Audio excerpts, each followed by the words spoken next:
בטח.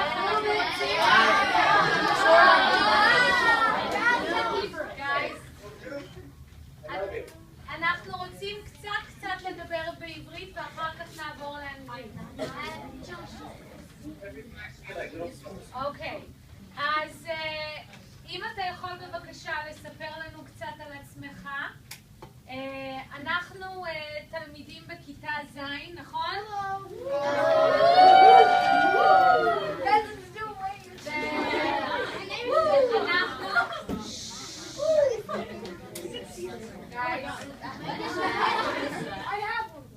Okay, I have a worse attention span than your kid, so it's okay. I can do like multiple things right now. Okay, so אנחנו לומדים בבית ספר דונה קליין.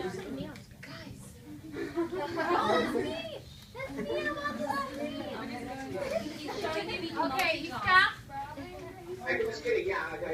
אני מספרת לך על התלמידים ואז הם יוכלו לדבר איתך.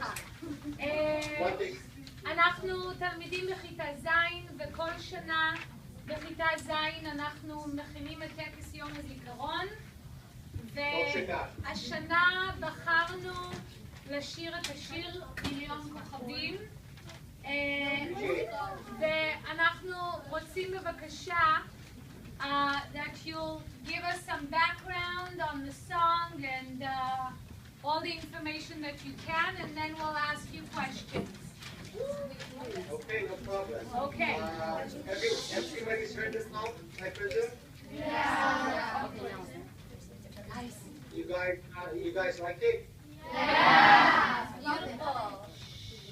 I mean, to say like about that song, it's still a little bit hard for me. I'm not sure till this day how I feel about that song exactly. I'll tell you a little bit about the background and how that song came to happen. I was 21 years old. It was 2006, already 7 years ago. I was working in Tel Aviv on my first CD. And I got a phone call from my brother when I was on my way back home. I used to live in Caesarea. Does anybody know where Caesarea is? Anybody of you guys ever been to Israel? Yeah. Well, definitely go. You have the birthright program, but I'm getting a little bit carried away. We can talk about that later. I was on my way back home, and my brother called me. He said, Yefty, where are you? I said, I'm driving home. What's going on? He said, could you please stop driving, get out and sit like outside of the car? And I was like, yeah, like what the hell is he talking about? I mean, what's going on? So I went out of the car. You have to understand that there was the second Lebanese war going on in Israel those days. It was very, very tense period of time. But it was, I didn't know how I felt about war because I always thought that wars are something that you see on TV and that our parents tell us about. And because you always have like an uncle or your parents, my father was a jet plane fighter in Israel, in the Israeli army. And so we always heard about these wars happening like 20 and 30 years ago, brave people taking part of them. And this was the actual first war that I was in the same age where all of my friends were actually fighting in this war. So it was actually me and my friends taking part in this crazy period of time in Israel. But to put a war and an active war is something that I can't even describe to you people. Because I can't explain how different it is than seeing it on TV or in a movie and then really being part of it. I mean, you think about missiles being shot at your country and exploding is something that I can't even define to you guys now how it feels. When you live in the sanctity of your house and the alarm goes off, and here in Israel, unfortunately, we're very drilled with hearing alarms, but it's an awful sound of an up and down going siren. And when I lived in Caesarea, it's a beach town, and you could actually see the missiles flying from Lebanon and landing in the sea next to my house, and it's a horrible, horrible feeling. So the country was kind of a very tense period of time. That's just a little bit about the atmosphere. But still, you say, okay, it's a war. I see it on the news. I see the missiles flying, but you don't really know what it means. You see everybody scared, but until it gets right to your house, you do not know how it feels. So I was that day going back from Tel Aviv, and my my brother calls me, he said, sit down. I'm like, okay, what do you want from me? What happened? And he said, Yifti, listen. He said in Hebrew, Umali, Yifti, Tom met. And it's still hard for me to go back to that. How he told me, I'm like, well, what do you mean, Tom met? What do you mean? Like, what does that mean? What are you talking about? He was a helicopter pilot in the war. And my brother told me,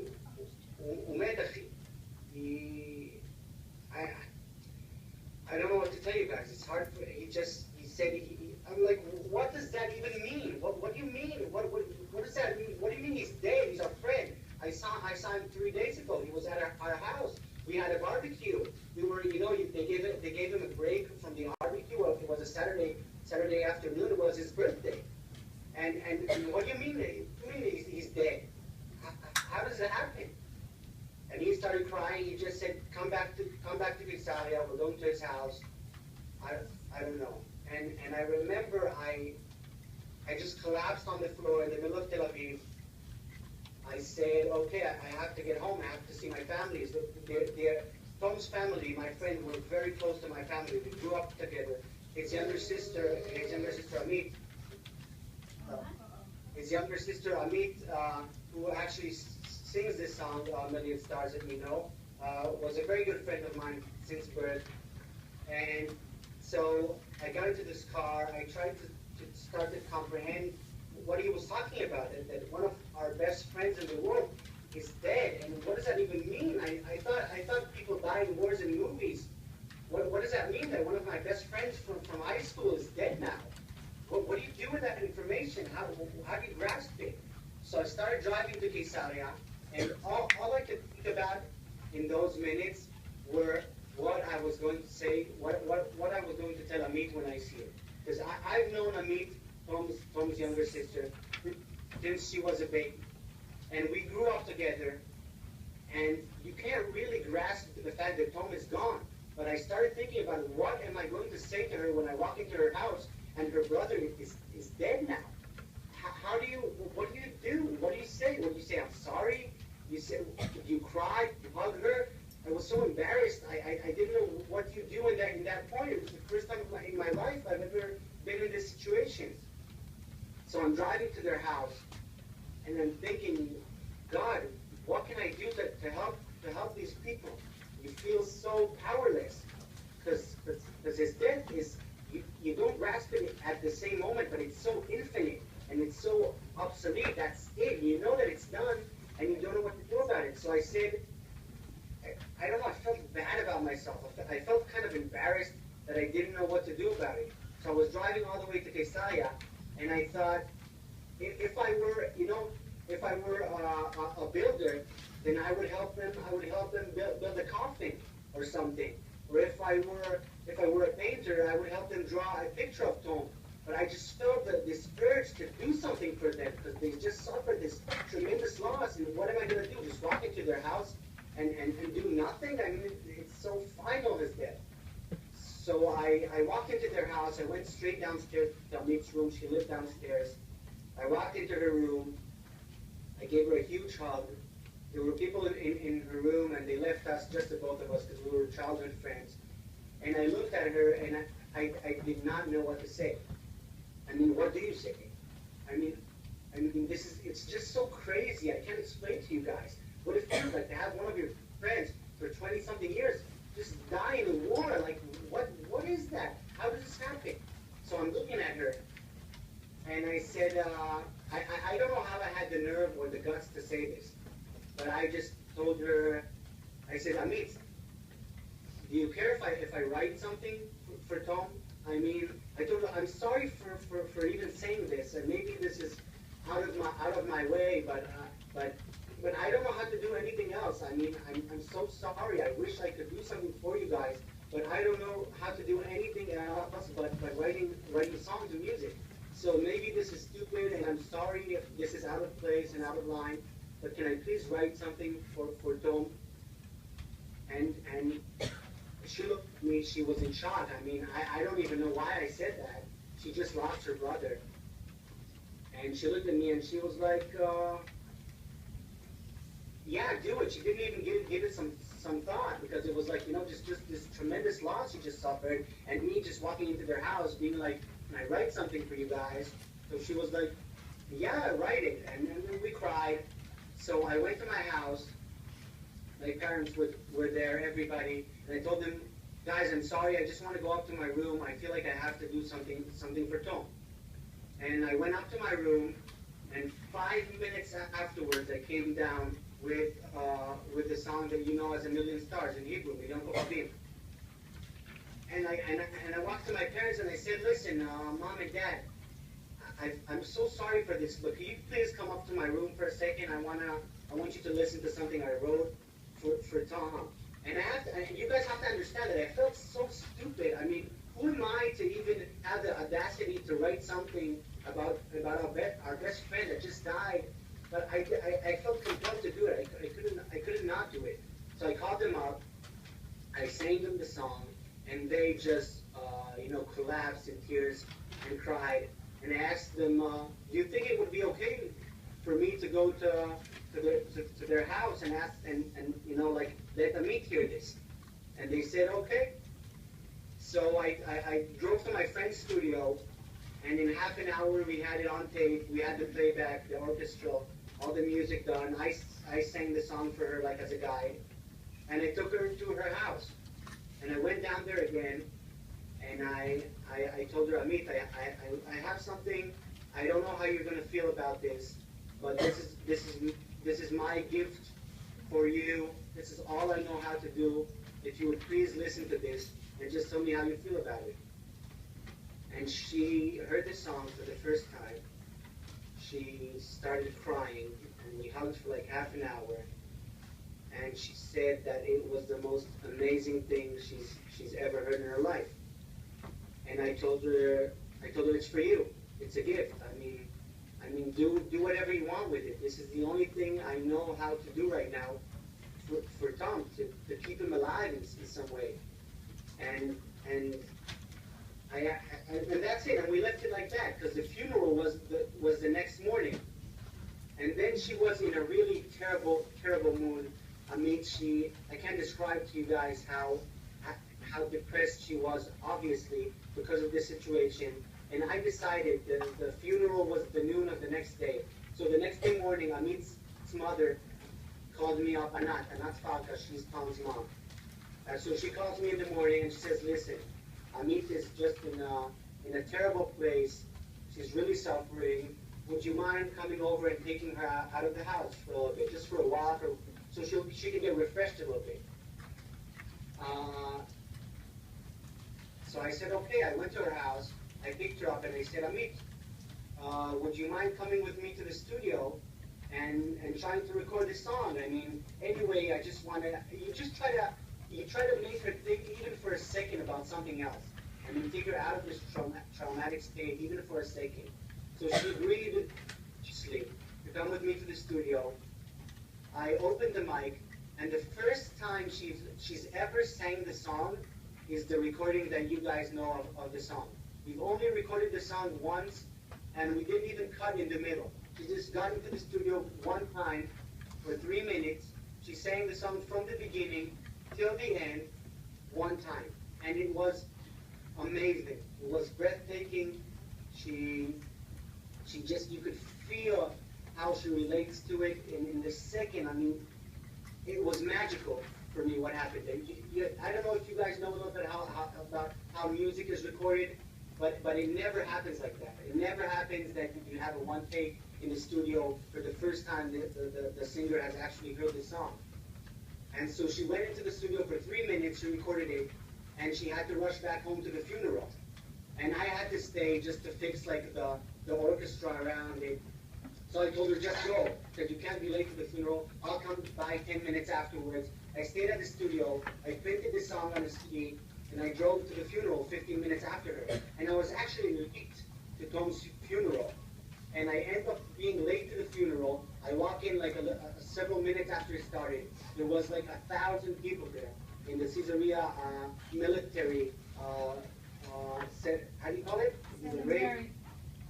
Cemetery, yeah. At the military cemetery in Caesarea. There were like 1,000 people there. And so I got in there a little bit late. I went to the people that organized the funeral, and I said, me and Amit, we want to put something, we want to play something at the end of the funeral. And you have to understand that still, it was just me, my parents, and Amit that have heard this song. It's 4 people, and there are now like more than 1,000 people in this funeral. So I was still so nervous about am I doing a mistake? Why am I letting them hear the song? Maybe they'll think it's stupid. Maybe they won't relate to it. But I don't know why. I just gave them the CD. And the moment the funeral ended, it ended with this song.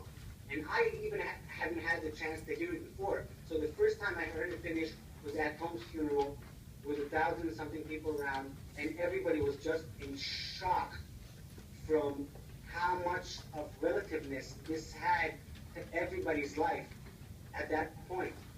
And everybody just asked for the song. So we started giving everybody copies, and the funeral was at 2 o'clock, and at 7 p.m., the song got to the radio station. And we didn't know how, but we were sitting at Tom's house. We started to sing a Shiva. You guys know what a Shiva is? Yeah. So if somebody doesn't know, in our religion, when somebody dies, then we have to say the Shiva. It's for 7 days, family and friends, we sit on him at his house. So we started singing the Shiva at Tom's house, and at the evening we heard this song in the radio. And people started to relate to it immensely and started to take it down to their whole story. And the next day, that song became the #1 played song in the Israeli radio. Just from people relating to our private loss. And that was amazing to me to have this opportunity to have Tom's name, because the song ends with the word by Tom. It's us saying goodbye to him. And all of a sudden, more than 1 million people, 2 million, 5 million people know his name and know his story. And it got to the newspapers, it got to the news channel, and Amit was everywhere singing the song. And I felt so good for Tom having this, because you have to understand that we lost him. And to have people talking about him and remembering him and showing pictures of him felt so good to us. And I was so honored by the fact that I could take a small part in the memory of this amazing person. That it just, I can't say that it blunted pain, but it gave us a little ray of sunshine in that horrible time. And to this day, and even the fact that you guys all the way over there in the United States, that you know this, and you hear about this, and you know about Tom's name, and you know about what's done here, and you know about the work that we're playing here in Israel, I feel tremendously privileged to have taken a even small part of letting you guys know about this. And for that, I'm honored, and for that, I would like to thank you for giving me this opportunity, and thank you for talking to me today, listening to this story, and that's it. Thank you a lot. וואו, יפתח.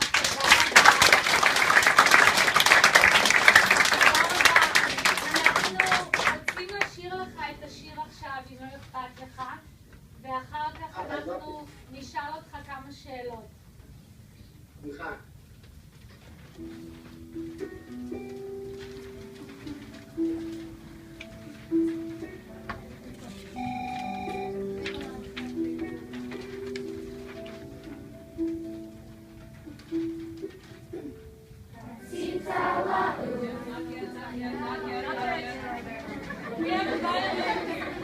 We have a student who will play the violin right there. Ready? רצית לעוף, רצית כמרה, עם חצי חיוך, עלית למעלה, מליון כוכבים, בשמיים תופסים את הצבע שלך בעיניים, תחכו עוד שנייה אחת, לומר לך שלום. רצית לעוף, הלכת רחוק מדי, בתוך הטבע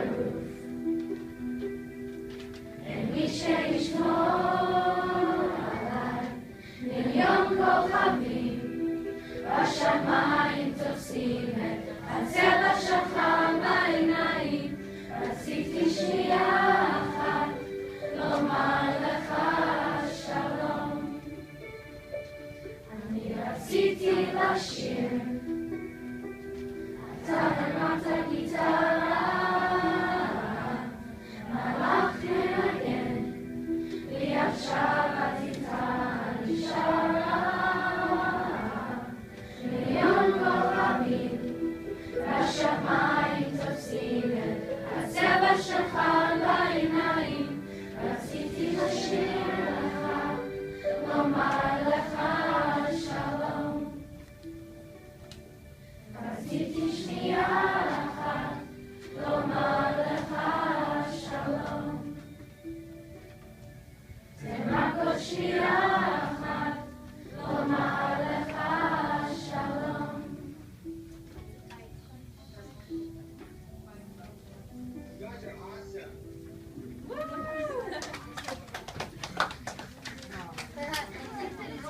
תודה, תודה, תודה. I've never heard that song and heard applause afterwards, because it's always been sung in the memorial ceremonies, and it's not custom to applaud at all, like in a memorial ceremony. I just think so. It's weird for me to like to applaud after somebody sings that song. I'm so used to hear it in the unfortunate circumstances. I just think one time in Mount Herzl, there's a big famous mountain in Israel. It's called Mount Herzl, where there's a cemetery for all the nation's great. So they had Yom Ha'atzmaut. You know Yom Ha'atzmaut? Are you the Yes. Every Yom Ha'atzmaut we have a very big ceremony, and you know that Yom Ha'atzmaut Israel is combined actually with the Memorial Day with Yom HaZikaron. There's Yom HaZikaron. You know what that is? Our Memorial Day. Yes. So there's Memorial Day in Israel, and there's the Memorial Day evening, and then there's Memorial Day itself. And like at 4 o'clock, it turns from the Memorial Day to Independence Day evening. So it's very confusing time in Israel because everybody that has suffered losses, and that's almost all of our country, it's a very, very sad day. And then in the evening, it becomes a very, very happy day because we're celebrating our independence. So last year, we have a huge ceremony to celebrate the differentiation between Memorial Day and Independence Day. We have it in Mount Herzl, and they decided to play the song to open the ceremony. And they had it with like hundreds of kids singing it, and that was so impressive, and that was the only time I could hear applause. So this is the second time when I applaud you guys, because you sang it wonderfully, and it was very, very emotional for me, so thank you guys. Thank you. Okay, nice shadows. Do you have any questions? Ken, Maya. If you want to practice your Hebrew as well, you can feel free. Have you written like songs before, or is that your first time? Yes, I love you. What's your name? Maya. Maya, I can't see you really well, but I can imagine you're a girl. So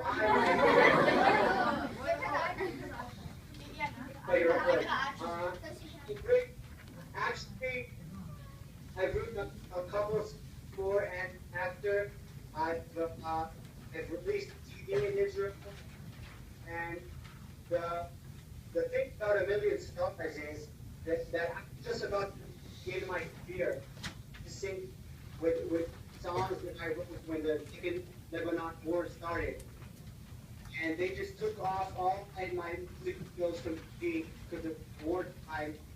I had to be done. I wasn't going to be music because I got so depressed in that fact. But then actually don't what up close to music, but him letting me see how he can touch live music. And it just gave me the incentive to keep on and write music.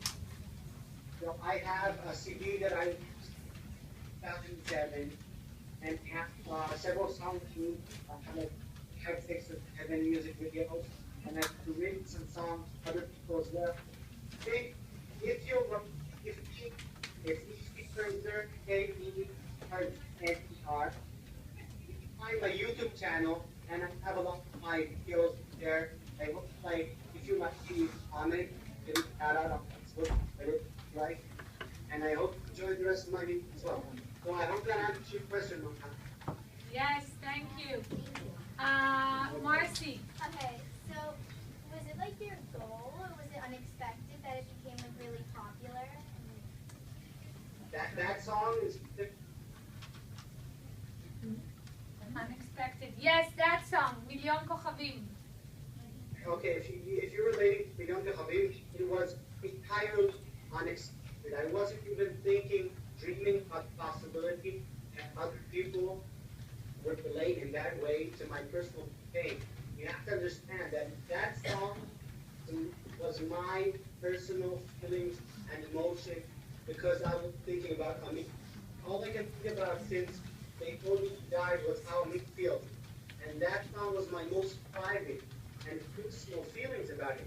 So I could never imagine that other people would relate to it in that way. I wasn't even thinking about letting me accept the family unit. I was embarrassed about it. But what happened, and the rest was history. We played that song for the first time at the funeral. It just grew wings, you know, like we say, and everybody played a part of it. And it became part of our culture here in Israel.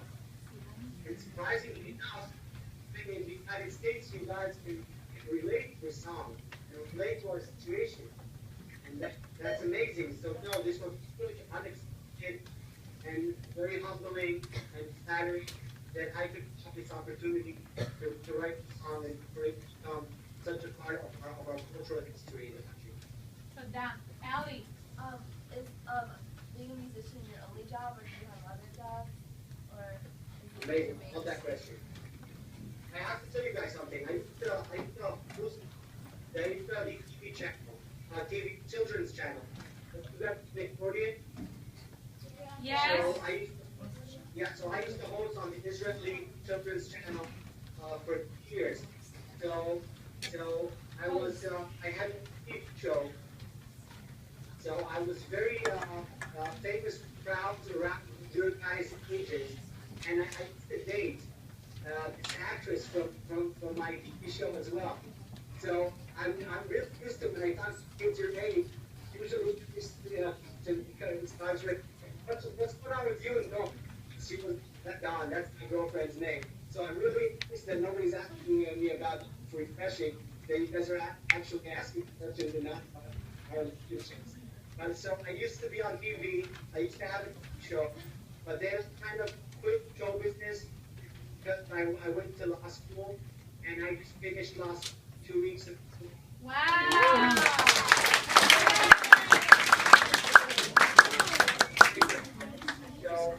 So I would, I don't know if I would recommend anybody to go down that path, because I had a very, I was very lucky to be successful in show business, but I'm not sure I would recommend anybody to go down that path. I enjoy what I do now very much, and so that's what I do now. Yeah, I'm an intern for a lot. I still write music for other people, but I don't have to perform music more for myself. יופי, היילי, בבקשה. How does it feel to hear your song every day? How does it feel to hear my song? It feels amazing. It's the first time I heard it on the radio. Something you dream about since a kid, and I have to differentiate between Billion Stars and the rest of my songs, because Billion Stars, I feel a little bit detached from it. I feel like the song has a life of its own. It's bigger than anything else I could write in my life, because it's such a part of the country's culture. So I feel like the song is bigger than me. It's not about me. It's about how we, as a country, deal with our losses. But for the other songs that I wrote, that I actually performed for the radio, it's amazing. It's flattering. It's nice, and it helps with enthusiasm. I won't like. Okay. Alex. Do you still keep in touch with Ami and her family? Of course. They're good friends. Our parents are friends. I love them very much. then become a very famous activist and in Israel as well. And we're in a very close relationship with her, specifically the younger sister of Ruth and Karen. And every year, we, on top of birthday, we have like celebration at their house. It's not sad at all. It's we have karaoke and of course eating and celebrating his life and not death. And yes, we're in great relationship.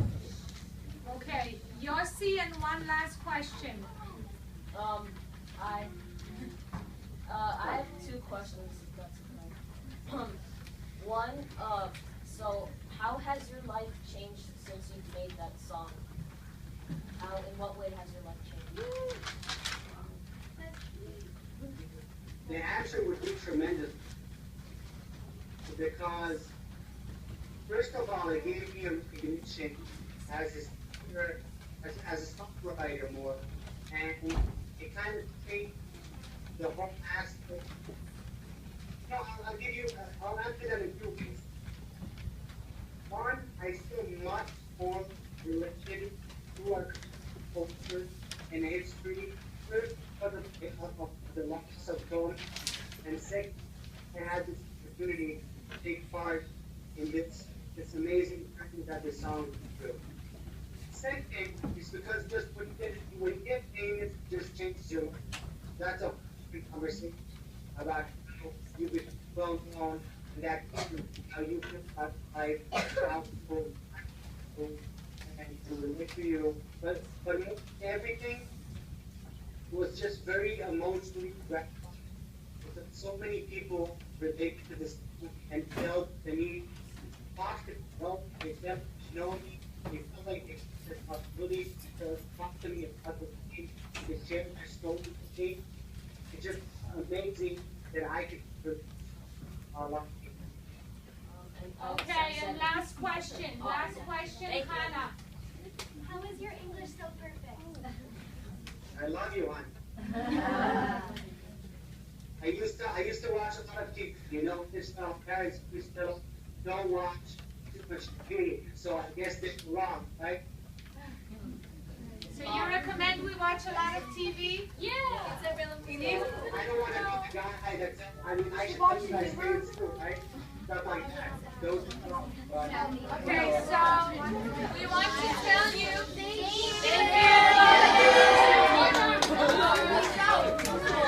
Thank you.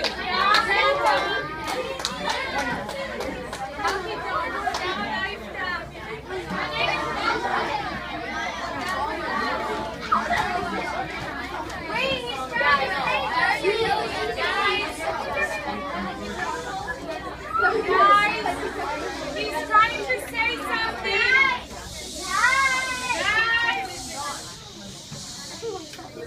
I want to say before we speak goodbye, some last things that are as important, if not more important, to me. I think that you guys, as Jewish people in America, are one of the strongest parts of the Jewish community in the world, and you are the backbone of Israel.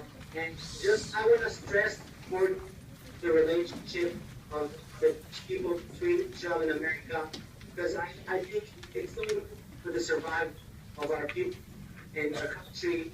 And I don't think it's an honor to be guys who talk to me from Israel and care about what's going on in Israel. And I don't take it easy at all. I respect you guys for that very much.